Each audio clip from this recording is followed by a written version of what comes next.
प्यारे बच्चों, आज हम हिंदी भाग 2 की पुस्तक नव भारती के प्रथम पाठ का अध्ययन करने जा रहे हैं, जो कि एक कविता है जिसका नाम है जग जीवन में जो चिर महान।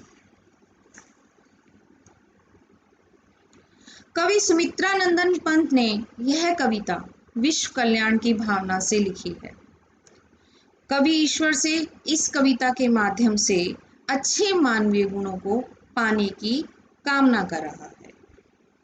सबसे प्रथम हम कविता का पाठ करेंगे, जिससे हमें शब्दों का उच्चारण पता लगेगा और हमारा वाचन कौशल विकसित होगा, यानी हमारी स्पीकिंग स्किल डेवलप होगी। चलिए हम कविता पाठ की ओर बढ़ते हैं। जग जीवन में जो चिर महान, सौंदर्यपूर्ण और सत्य प्राण, मैं उसका प्रेमी बनूं नाथ, जिससे मानव हित हो समान, जिससे जीवन में मिले शक्ति, छूटे भय संशय अंधभक्ति, मैं वह प्रकाश बन सकूं नाथ, मिल जावे जिसमें अखिल व्यक्ति। दिशि दिशि में प्रेम प्रभा प्रसार, हर भेदभाव का अंधकार, मैं खोल सकूं चिर मुंदे नाथ, मानव के उर के स्वर्ग द्वार। पाकर प्रभु तुमसे अमरदान, करने मानव का परित्राण, ला सकूं विश्व में एक बार, फिर से नवजीवन का विहान। कितनी सुंदर कविता में, कितने सुंदर शब्दों में कवि ने अपनी भावना को उजागर किया है। अब हम प्रथम पद्यांश की व्याख्या की ओर बढ़ते हैं। जग जीवन में जो चिर महान, चिर मतलब जो बहुत समय तक रहता हो, सौंदर्यपूर्ण और सत्य प्राण, जो बहुत सुंदर हो, सुंदरता को धारण किए हो, सौंदर्यपूर्ण मतलब सुंदरता को धारण किए हुए, और सत्य प्राण जिसमें सत्य की भावना हो, मैं उसका प्रेमी बनूं नाथ, जिससे मानव हित हो समान। मैं उसका प्रेमी बनूं, यानी मैं उसका अनुकरण करूं, उसको फॉलो करूं, जिसमें मानव की भलाई छुपी हो।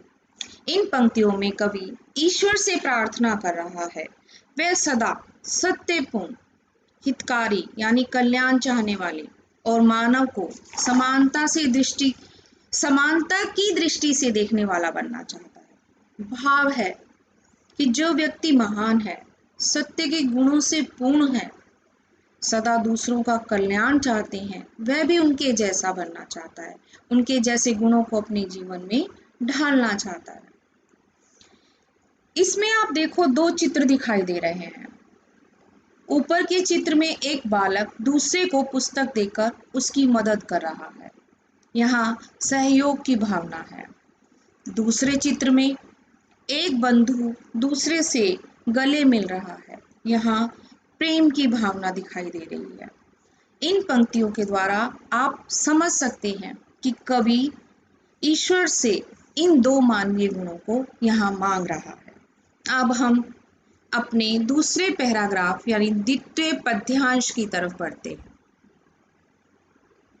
जिससे जीवन में मिले शक्ति, छूटे भय संशय अंधभक्ति, मैं वह प्रकाश बन सकूं नाथ, मिल जावे जिसमें अखिल व्यक्ति। कवि कहता है, अच्छे गुणों को प्राप्त करके वह जीवन में शक्ति प्राप्त कर सकता है। हमें सबको शक्ति कैसे प्राप्त होती है? जब हम अपने अंदर अच्छे गुणों को डेवलप करते हैं। इस शक्ति को प्राप्त करके वह लोगों के मन से संशय यानी शंका यानी संदेह, किसी भी प्रकार की शंका, किसी भी प्रकार का संदेह, अंधभक्ति मिटाना चाहता है। वह ईश्वर से ऐसा प्रकाश बनने की प्रार्थना करता है जिससे संपूर्ण विश्व रोशन हो सके। कहने का भाव है, वह दुनिया से अज्ञान की बुराइयों को हटाने वाला प्रकाश बन ज्ञान की रोशनी फैलाना चाहता है। यहाँ पर अखिल का मतलब होता है संपूर्ण, जिससे प्रत्येक व्यक्ति को ज्ञान की रोशनी प्राप्त हो सके। अब हम अपने तीसरे पैराग्राफ यानी तृतीय पद्यांश की ओर बढ़ रहे हैं। दिशि दिशि में प्रेम प्रभा प्रसार। दिशि दिशि मतलब प्रत्येक दिशा में। प्रेम मीन्स प्रेम यानी प्यार, प्रभा मीन्स रोशनी, प्रसार मीन्स फैलाव। कवि चाहता है प्रत्येक दिशा में, ऊपर दिशाएं, दिशाएं जानते हैं आप, पूर्व पश्चिम उत्तर दक्षिण, सभी दिशाओं में वो प्रेम की आभा फैलाना चाहता है। हर भेदभाव का अंधकार, वो ईश्वर से प्रार्थना कर रहा है कि हे भगवान हर लो, कौन सा अंधकार हर लो, हर मतलब दूर कर दो, हर लो, हे ईश्वर हमारे दुख हर लो, कहते हैं ना हम लोग, उसी प्रकार कवि ईश्वर से कह रहा है, हे ईश्वर भेदभाव का अंधकार दुनिया से हर लो, मैं खोल सकूं चिर मुंदे नाथ मानव के उर के स्वर्ग द्वार। इस चित्र में बालक बाहें पसार कर, आप देख सकते हैं, प्रसन्नता से रोशनी और सुंदरता का स्वागत कर रहा है। इस चित्र में सूरज पीली आभा लेकर चमक रहा है, दिखाई दे रहा है आपको। धरती स्वर्ग से सुंदर बन चुकी है। यहाँ कवि ईश्वर से प्रार्थना कर रहा है, हे ईश्वर प्रत्येक दिशा में प्रेम रूपी रोशनी का प्रसार हो, आप भेदभाव के अंधेरे को हर लें अर्थात दूर कर दें। अज्ञानता के कारण मनुष्य ने चिरकाल से अपने हृदय के द्वार बंद किए हुए हैं, आप उन स्वर्ग रूपी द्वारों को खोल दें। आपके द्वारा दी गई शक्ति से मैं वही स्वर्ग के द्वार खोलना चाहता हूँ। अब हम बढ़ते हैं अंतिम पद्यांश की ओर। पाकर प्रभु तुमसे अमर दान, कवि कहता है कि तुमसे मैं अमरता का दान प्राप्त करके करने मानव का परित्राण, मैं तुमसे अमरता का दान पाकर मानव यानी सभी मनुष्यों की रक्षा करना चाहता हूँ।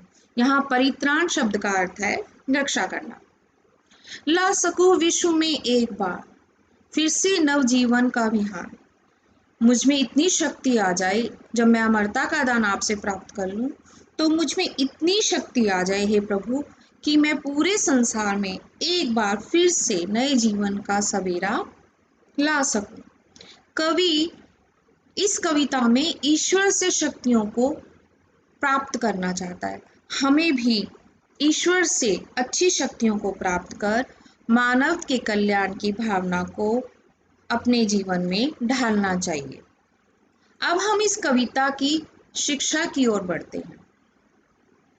इस कविता की शिक्षा है कि मनुष्य के कल्याण के लिए और विश्व के विकास के लिए आपसी प्रेम की आवश्यकता है।